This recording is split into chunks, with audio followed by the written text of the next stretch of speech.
Avez-vous déjà eu l'impression que vous n'étiez qu'un personnage de fond dans la vie de tout le monde? À 30 ans, je ne parcourais pas le monde ni ne poursuivais des rêves. Je payais les factures de ma famille tout en essayant de ne pas m'effondrer. Mais quand je me suis réveillé dans un lit d'hôpital après un grave accident, ce qui m'a fait le plus mal, ce ne sont pas mes blessures. C'était en réalisant que ma propre famille était montée à bord d'un avion pour des vacances avec les billets que j'avais payés, sans même regarder en arrière. C'est à ce moment-là que tout a changé. C'est le jour où je me suis finalement choisi. Je m'appelle Jenna et, à l'âge de 30 ans, j'étais déjà le ciment qui unissait tout le monde, non pas par choix, mais par nécessité. Alors que la plupart de mes amis à Denver recherchaient des promotions ou planifiaient des escapades de week-end, je jonglais avec des factures de services publics en souffrance et des listes d'épiceries qui ne m'appartenaient même pas. Chaque dimanche commençait de la même manière. Ce week-end-là, je pliais du linge lorsque mon téléphone s'est allumé. Jenna, chérie, la facture du thérapeute de Mika est arrivée, a dit ma mère, sa voix mêlée de culpabilité et de routine. Elle n'eut pas besoin de finir la phrase.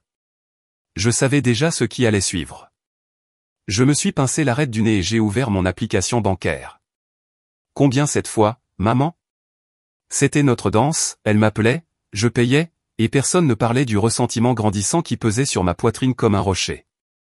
Mika, mon frère aîné de 4 ans, n'avait pas travaillé depuis près d'1 an. Ils appelaient cela une période difficile, mais pour moi, c'était plutôt une tempête que je n'ai jamais pu quitter. Ils ne m'ont jamais demandé comment je me débrouillais. Personne ne s'est demandé comment je pouvais couvrir mes heures supplémentaires dans une agence de branding numérique tout en continuant à payer leurs dépenses.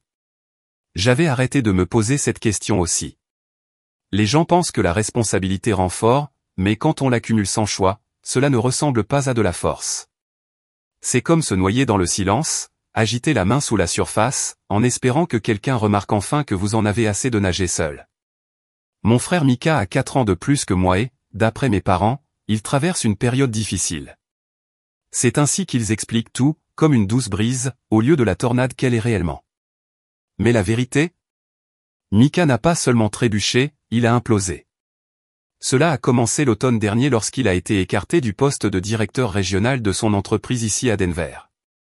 Je me souviens d'être assis en face de lui à la table de ma cuisine, toujours dans mon blazer de travail, pendant qu'il faisait les 100 pas et déclamait. Ils l'ont donné à Kevin. Kevin, dit-il sèchement, jetant son téléphone comme s'il l'avait personnellement trahi. Tu sais depuis combien de temps je suis là, Jenna? Combien j'ai sacrifié? Avant que je puisse dire quoi que ce soit, il a ajouté, j'ai arrêté. Je leur ai dit de le pousser.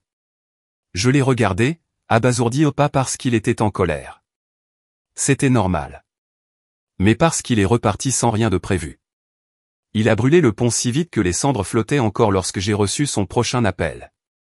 Je n'arrêtais pas de penser qu'il rebondirait. Donnez-lui quelques semaines, postuler, trouver peut-être quelque chose de mieux adapté. Mais les semaines se sont transformées en mois, et soudain, près d'1 an s'est écoulé.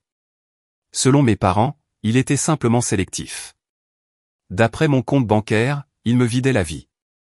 Mika avait des conditions, voyez-vous. Il ne postulerait que si le poste offrait une flexibilité à distance, des actions, des congés payés illimités et une culture collaborative. Ce dernier, son excuse pour les interviews fantômes. Et pendant qu'il parcourait LinkedIn dans le confort de notre maison d'enfance, j'étais enterré dans les délais et les contrats d'indépendants pour maintenir tout le monde à flot. Ce qui piquait le plus, ce n'était pas l'argent. C'était que je devais porter sa graisse tandis que tout le monde contournait son ego sur la pointe des pieds comme s'il était en verre, et le mien devait simplement être incassable. Après près d'1 an passé à éteindre des incendies qui n'étaient pas les miens, j'ai réalisé que quelque chose devait céder. Le jonglage constant en mon travail, les factures, les frais de thérapie de Mika m'avaient laissé à bout de souffle. Je ne me souvenais pas de la dernière fois où j'avais fait quelque chose juste pour moi. C'est alors que l'idée d'un voyage a fait surface. Pas une escapade locale, pas un week-end de congé. Quelque chose de grand, quelque chose de significatif.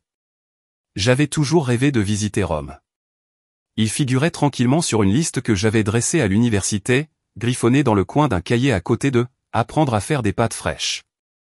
Cette liste avait pris la poussière au fil des années, enfouie sous l'âge adulte. Mais un soir, assis à mon bureau bien après minuit, j'ai ouvert mon ordinateur portable et tapé « Rome, dans la barre de recherche juste pour voir, juste pour ressentir autre chose que de la fatigue. Quelques clics se sont transformés en heures de planification. J'imaginais me promener dans les ruelles pavées avec mes parents, regardant le visage de maman s'illuminer alors qu'elle dégustait un authentique pecorino pour la première fois. Elle parlait de ses dégustations de fromage en Italie comme si c'était un fantasme. Pour papa, j'ai trouvé une visite privée des vignobles dans la campagne juste à l'extérieur du Latium. Il adorait un rouge vif après le dîner, en sirotant toujours lentement comme s'il essayait de goûter à chaque souvenir. J'ai même choisi l'hôtel parfait dans le Trastevere, niché entre des bâtiments couverts de lierre et des musiciens de rue. Lumière chaleureuse, petite terrasse et petit déjeuner servi sur le balcon. C'était comme si c'était sorti d'un film. Pendant des semaines, je me suis investi dans chaque réservation, dans chaque petit détail. Je pensais que si je pouvais juste leur donner ça, alors peut-être que nous aurions un souvenir épargné par le stress ou le sacrifice. Une période où je n'avais pas besoin d'être le réparateur, le mur, le système de support silencieux. Ce n'était pas seulement des vacances. C'était un espoir cousu de feuilles de calcul et de confirmation, un rêve que j'osais enfin poursuivre, même si cela signifiait que je devais y emmener tout le monde pour le voir se réaliser. Le matin avant notre vol pour Rome, je me suis réveillé avec un sentiment d'impatience que je n'avais pas ressenti depuis des années. Ma valise était déjà prête et fermée près de la porte. L'itinéraire que j'ai passé des semaines à élaborer a été imprimé, mis en évidence et soigneusement rangé dans mon sac à main. Il ne me restait plus qu'à rencontrer un nouveau client en ville pour une présentation finale, puis à me diriger directement vers l'aéroport. Je me souviens avoir réglé le volume de l'autoradio, fredonnant une vieille playlist de jazz tout en parcourant les rues enneigées de Denver. Mes pensées dérivaient, imaginant maman avec un chapeau de soleil, papa faisant tourbillonner du vin dans un vignoble, nous trois riant autour d'un plat de pâtes partagé dans une rue calme de Rome. C'était le dernier moment clair. Un feu vert, un coup d'œil au panneau de signalisation, puis un impact, un crissement assourdissant de pneus, un flot de métal argenté et le silence. Quand j'ai ouvert les yeux, tout était flou sur les bords. Mes membres étaient lourds, comme si quelqu'un avait rempli mes os de sable. Des sirènes hurlaient au loin, des voix urgentes et résonnantes. Quelqu'un me tenait le poignet pour vérifier mon pouls. J'ai essayé de parler, mais ma bouche ne voulait pas coopérer. Le souvenir suivant est celui d'un plafond d'hôpital, puis de lumière blanche, de machines bourdonnant doucement. Ma gorge me brûlait lorsque j'avalais et la douleur irradiait sur mon côté gauche comme un feu. « Vous avez de la chance », dit doucement l'infirmière en ajustant ma perfusion. « Cette voiture t'a heurté assez durement. Tu vas avoir besoin de temps. » Je ne me suis pas senti chanceux. Je me sentais vide. Le pire n'était pas la douleur, ni les bleus, ni le ruban adhésif chirurgical qui me démangeait les côtes. C'était l'absence silencieuse de tout ce à quoi je m'accrochais. Le voyage. L'évasion. Le seul morceau de joie que j'avais retiré d'une année difficile. Allongé là, dans ce lit d'hôpital, la réalité est retombée comme de la poussière. Quelle que soit la version du futur que j'avais imaginé se terminant à cette intersection, et tout ce qui suivrait, je devrais reconstruire à partir de rien. J'étais encore groggy à cause de l'anesthésie quand ils sont entrés. Les analgésiques ont atténué les battements dans mes côtes, mais rien ne pouvait atténuer la suite. Ma mère entra la première, tenant dans ses mains le même sac à bandoulière beige qu'elle avait acheté spécialement pour le voyage à Rome. Cette vue me fit nouer l'estomac. Papa la suivit tranquillement, et Mika les suivit, sirotant une tasse de café d'hôpital comme s'il avait tout le temps du monde. « Je suis vraiment désolé », ai-je rauque, ma voix rauque à cause du tube respiratoire. « Nous allons devoir tout annuler. J'appellerai l'hôtel dès que je le pourrai. » Je m'attendais peut-être à un regard inquiet ou même juste à un soupir de déception. Au lieu de cela, ma mère m'a offert un doux sourire qui n'atteignait pas vraiment ses yeux. « Oh, chérie, ne t'inquiète pas pour tout ça, » dit-elle en ajustant la bandoulière de son sac à main comme si nous parlions de projet de brunch. « Ton père et moi en avons discuté. Nous avons décidé de continuer le voyage. » Mon souffle se coupa. J'ai cligné des yeux. « Quoi ? Tu dois rester ici et guérir, et comme tu ne peux pas venir, continua-t-elle en jetant un coup d'œil à Mika, nous prendrons ton frère à la place. Il pourrait vraiment profiter de la pause. » Mika hocha la tête comme si c'était la chose la plus logique au monde. « Tu étais censé vérifier la maison pendant notre absence, dit-il d'un ton neutre. Vous devrez embaucher quelqu'un. Assurez-vous simplement qu'il est fiable. » Je ne pouvais pas parler. Ma bouche était ouverte, mais aucun mot ne sortait. Il restait là, bavardant sur les détenteurs de passeports et les oreillers cervicaux, comme si je n'étais pas allongé dans un lit d'hôpital avec des points de suture frais et une perfusion enflée. J'ai cherché quelque chose sur leur visage, de la compassion, de la culpabilité, voire de la reconnaissance. Mais je n'ai trouvé que du confort. Puis ils se tournèrent pour partir. Nous enverrons des photos, dit joyeusement maman, comme si elle signait une carte postale. La porte se referma derrière eux et soudain la pièce parut incroyablement vide. J'ai regardé le plafond, écoutant le bip du moniteur et le bruit lointain des chaussures de l'infirmière dans le couloir. La trahison a frappé plus profondément que n'importe quelle blessure que j'avais subie. Je n'avais pas simplement été laissé pour compte. J'avais été remplacé lors de l'évasion que j'avais planifiée. Celui qui était censé nous rapprocher. Il m'avait exclu du tableau sans hésitation. Et tout ce que je pouvais faire, c'était rester là, abasourdi, me demandant depuis combien de temps je n'étais plus perçu comme autre chose qu'une solution au problème de quelqu'un d'autre. J'ai regardé la porte longtemps après qu'elle se soit fermée, comme si, d'une manière ou d'une autre, vouloir qu'elle s'ouvre à nouveau les ferait revenir et réaliser à quel point tout cela était faux. Mais ils ne l'ont pas fait.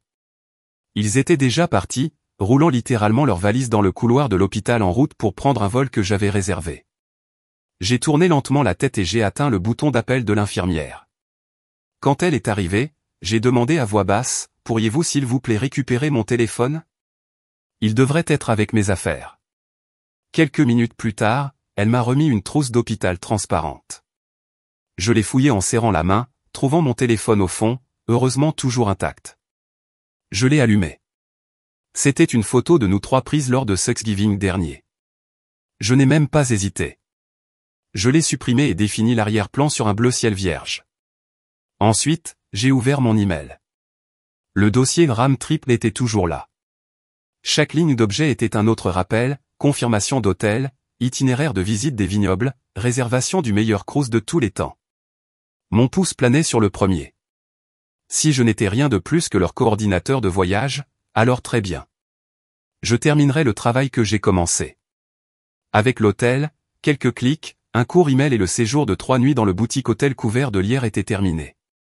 Ensuite, j'ai annulé la visite de dégustation de fromage de maman, puis le chauffeur privé pour la journée dans les vignobles de papa, la réservation d'un dîner sur le toit que j'avais réservé des semaines à l'avance. Annulé. Les unes après les autres, les expériences ont disparu. Les plans que j'avais passé des mois à assembler se sont déroulés en quelques minutes. À chaque annulation, je ressentais un étrange mélange de perte et de clarté. La dernière chose était les vols de retour. J'ai hésité plus longtemps cette fois, mon pouce planant au-dessus du bouton d'annulation de réservation. Je les imaginais atterrir à Rome, fatigués et attendant le luxe, pour ensuite réaliser qu'ils n'avaient nulle part où dormir et aucun plan à suivre. J'ai appuyé sur le bouton. Fait. Ensuite, j'ai posé le téléphone face cachée sur le plateau à côté de mon lit et j'ai fermé les yeux. Je ne m'attendais pas à me sentir calme, mais c'est ce que c'était. Pas de vengeance, pas même de satisfaction. Juste du silence. Finalement, il s'était éloigné sans regarder en arrière, pensant que je tiendrais toujours le coup. Mais pour une fois, je l'ai laissé tomber. Et quelque part au fond de moi, quelque chose a changé. Ils ont choisi leurs vacances. Je me suis choisi. Le premier message est arrivé à 2h17. Mon téléphone vibrait doucement contre le plateau de chevet, son écran éclairant la sombre chambre d'hôpital. Je ne l'ai pas vérifié tout de suite. Je n'en avais pas besoin. Je savais déjà qui c'était. Au moment où le petit déjeuner est arrivé, cet appel ont été manqués. Au milieu de la matinée, à 14h. Le ton a changé avec chacun, comme s'ils essayaient de déterminer quelle version de moi pourrait capter au sympathique, coupable, peut-être encore assez épuisé pour céder. Je n'ai pas répondu. Au lieu de cela, j'ai pris un stylo dans le poste des infirmières et j'ai feuilleté le dos du menu du déjeuner de l'hôpital. J'ai dessiné 3 colonnes, appels, SMS, messages vocaux. Cela a commencé comme une blague, mais s'est rapidement transformé en quelque chose de plus, un disque, un reçu de tout ce qu'ils pensaient que je leur devais encore. À midi, j'avais comptabilisé 32 appels manqués et 23 SMS. Mika est arrivé en premier. Bref, accusateur. C'est mesquin, Jenna. Nous sommes bloqués à cause de vous. Nous nous trouvons dans le hall de l'hôtel avec nos bagages et sans réservation. C'est foiré. Puis vint celle de maman. Jenna, nous sommes déçus de toi. Après tout ce que nous avons fait, tu nous laisses comme ça?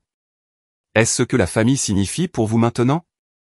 Ceux de papa étaient moins nombreux mais tous en majuscules, comme s'ils criaient au téléphone. Réparez ceci. Ta mère pleure. Chaque message s'empilait sur le précédent, comme un tas de briques de culpabilité destinées à reconstruire la cage dont j'étais finalement sorti.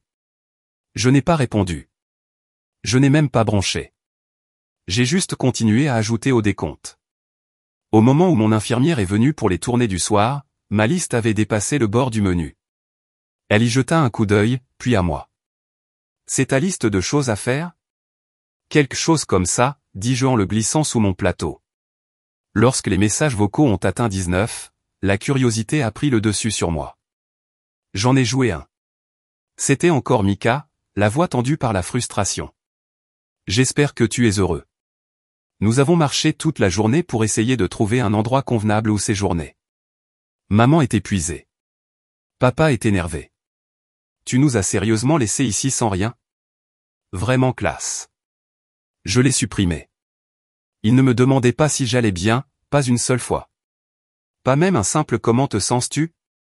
Juste des exigences, des accusations, des pressions. Mais rien de tout cela ne m'a touché comme avant. Parce que lorsque j'ai regardé cette longue liste d'appels manqués, je n'ai vu aucune obligation. J'en ai vu la preuve. Preuve que la seule fois où ils m'ont poursuivi, c'était lorsque j'ai arrêté de les porter. Le 3e jour après l'opération. Juste au moment où je commençais à croire que le silence dans ma chambre pourrait m'engloutir tout entier, quelqu'un a frappé. Légèrement, presque avec hésitation, sur l'encadrement de la porte. De la place pour la contrebande? Murmura une voix familière. J'ai levé les yeux pour voir Carmen de l'équipe de contenu tenant un gobelet en papier avec une manche verte et un sourire coupable.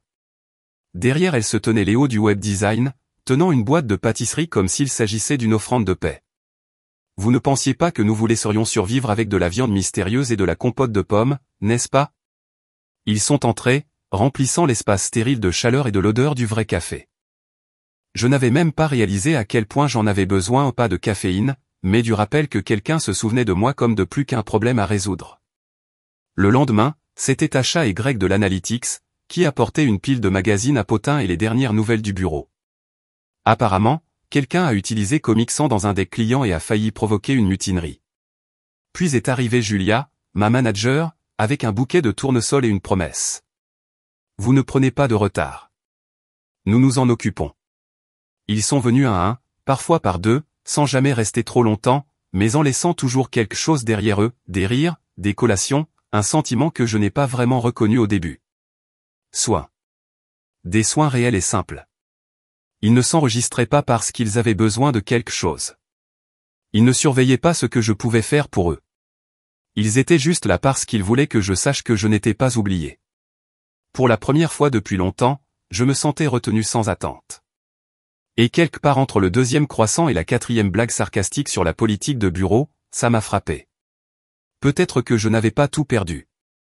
Peut-être, juste peut-être, que je commençais enfin à voir qui était vraiment dans mon camp depuis le début. C'est arrivé un jeudi matin, juste après que mon physiothérapeute ait quitté la pièce. J'avais fait 5 pas du lit à la fenêtre sans aide, et pour la première fois depuis des semaines, je me sentais fier.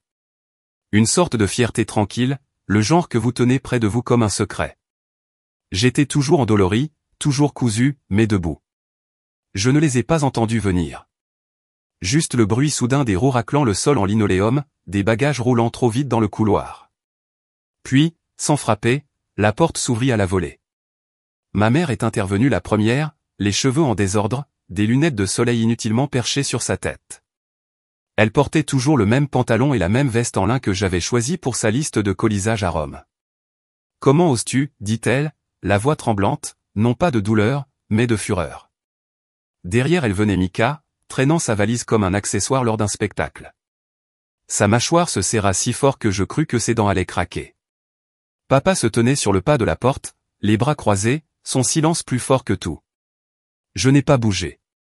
Je tenais toujours le rail métallique près de la fenêtre pour me stabiliser. L'ironie de cela ne m'a pas échappé. Tu nous as abandonnés, continua maman en se rapprochant de mon lit. Nous étions bloqués, humiliés. Après tout, Jenna? Mika leva les bras et fit le tour de la pièce. Regardez-la, chambre privée, 3 repas par jour, infirmière en attente, et nous dormons dehors dans un motel qui sent la moquette mouillée. Je clignai des yeux, stupéfait non pas par leur arrivée, mais par l'audace de leur plainte. L'infirmière Amber s'est interposée entre nous avant que je puisse répondre. Je vais vous demander de baisser le ton, dit-elle fermement. Il s'agit d'une salle de rétablissement, pas d'une étape de débat. Mais ils ne l'entendirent pas ou s'en fichèrent. Mika a continué. Tu n'es pas la victime ici, Jenna. Vous avez gâché un voyage unique et pour quelle raison? Alors tu pourrais faire valoir un point? Quelque chose en moi s'est craqué. Je me redressai, lâchant le rail de support. Mes jambes vacillaient, mais je restais droit. Non, dis-je doucement. Parlons de tout gâché. La pièce devint silencieuse. L'année dernière, j'ai payé vos factures, couvert le loyer, fait vos courses. J'ai fait des heures supplémentaires pour m'assurer que maman puisse respecter ses rendez-vous de thérapie. Je transférais de l'argent chaque fois que les lumières étaient sur le point de s'éteindre. Je me tournai vers Mika. Et toi? Vous vous êtes assis sur le canapé, postulant à des emplois proposant des cours de yoga gratuits et des heures de sieste le vendredi, prétendant que vous étiez sélectif. Vous avez rejeté la réalité pendant que je maintenais tout ensemble. Maman a ouvert la bouche pour parler, mais j'ai levé la main. J'ai planifié ce voyage. J'ai payé l'hôtel, les visites, chaque détail. C'était censé être un cadeau, un remerciement. Et puis j'ai été renversé par une voiture, j'ai dû subir une intervention chirurgicale d'urgence et j'ai failli mourir. Et qu'as-tu fait? Personne n'a répondu. Tu m'as quitté. Vous avez récupéré vos bagages et êtes sorti de cet hôpital pour siroter du vin dans un pays étranger avec la seule personne qui n'a pas levé le petit doigt depuis 1 an. Papa détourna le regard. Le visage de Mika était brûlant, mais il ne dit pas un mot. Puis maman a fait l'impensable. On ne savait pas si tu pourrais encore voyager, dit-elle catégoriquement. Vous pourriez avoir fini par être handicapé. C'est pourquoi nous avons pensé qu'il valait mieux y aller tant que tout était encore utilisable. Utilisable. C'est le mot qui a finalement tué tout ce qui restait de moi. Sans rompre le contact visuel, j'ai atteint le bouton d'appel de l'infirmière et j'ai appuyé dessus. Oui, Jenna? La voix d'Amber sortit du haut-parleur. Pouvez-vous s'il vous plaît envoyer la sécurité dans ma chambre? J'ai besoin que 3 personnes soient escortées et ajoutées à ma liste de visiteurs restreints. La bouche de ma mère s'est ouverte. Vous plaisantez. Mais je ne l'étais pas. 2 agents de sécurité sont arrivés quelques minutes plus tard. L'un d'eux s'est placé devant moi comme si j'avais besoin de protection. Je ne l'ai pas fait.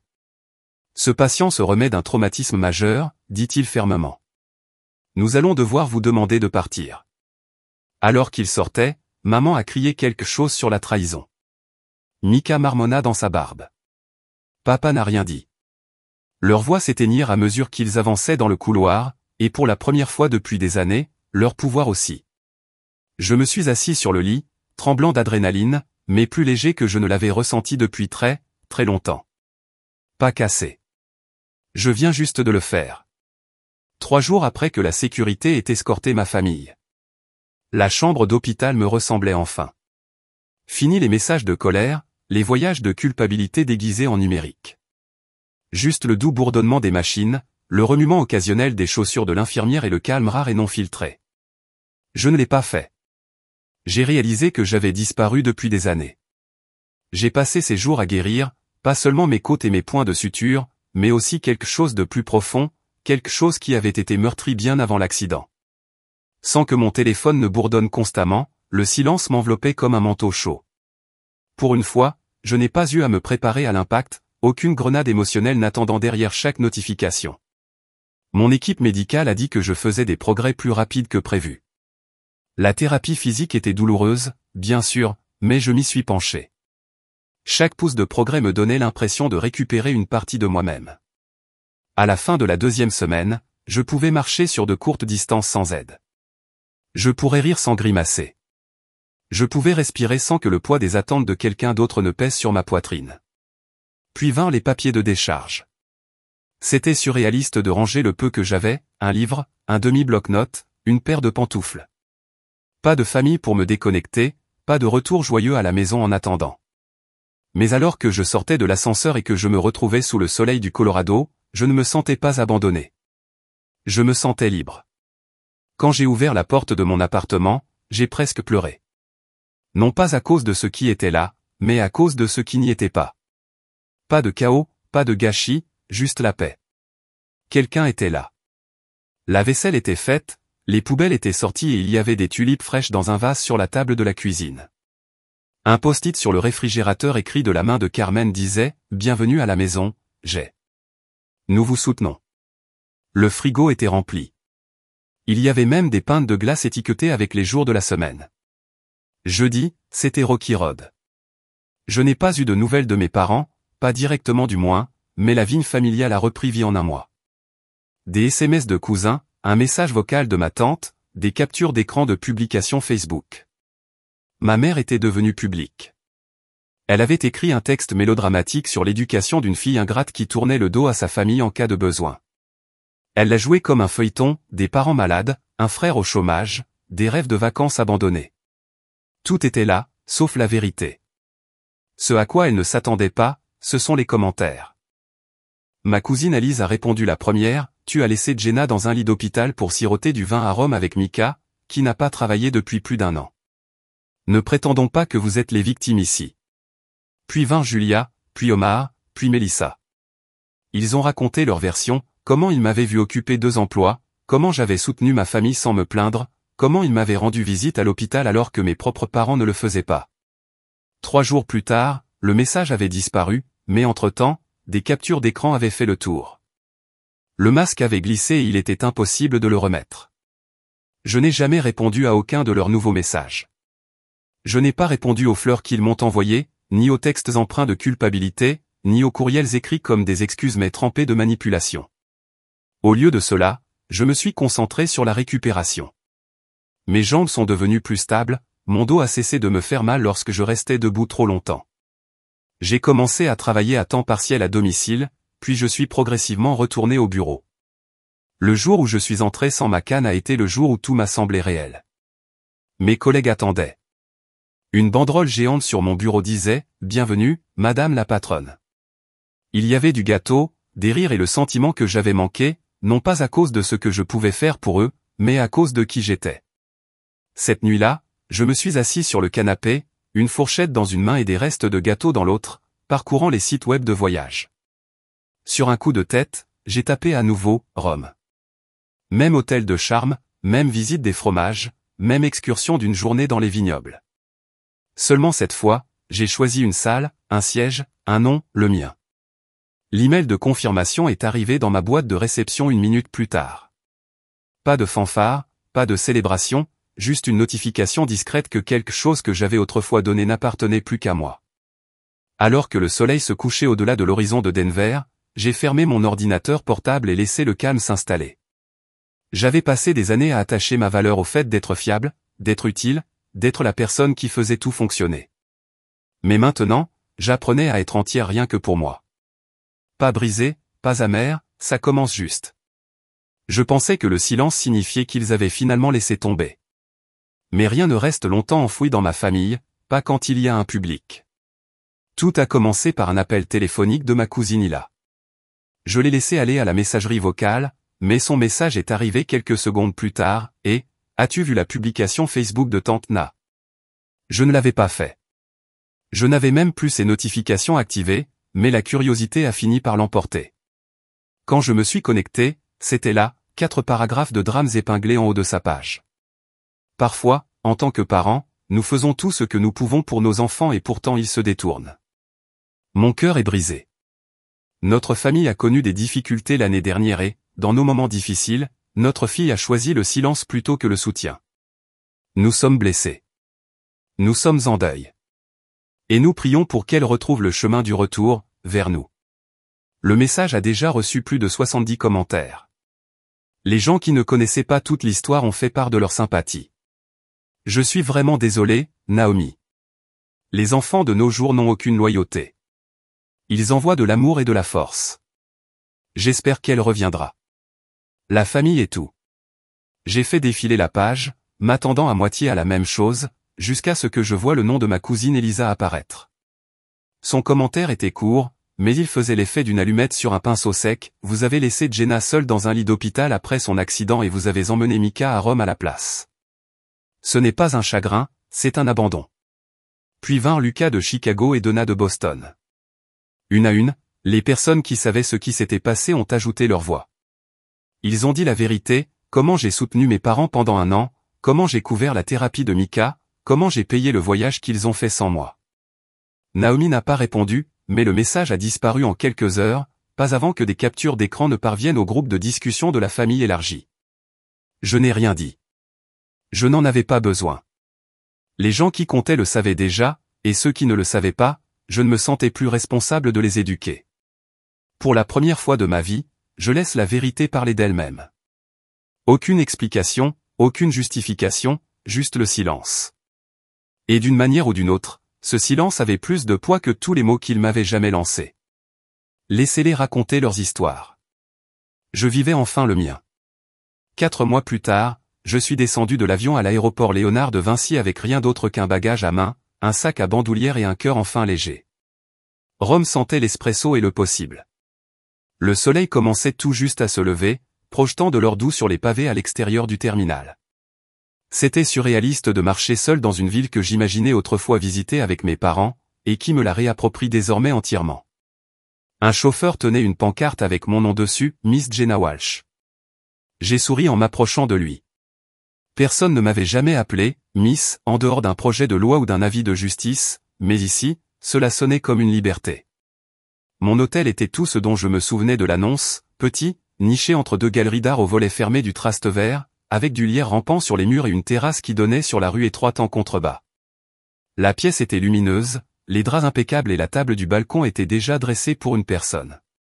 Je passais mes journées exactement comme je le voulais.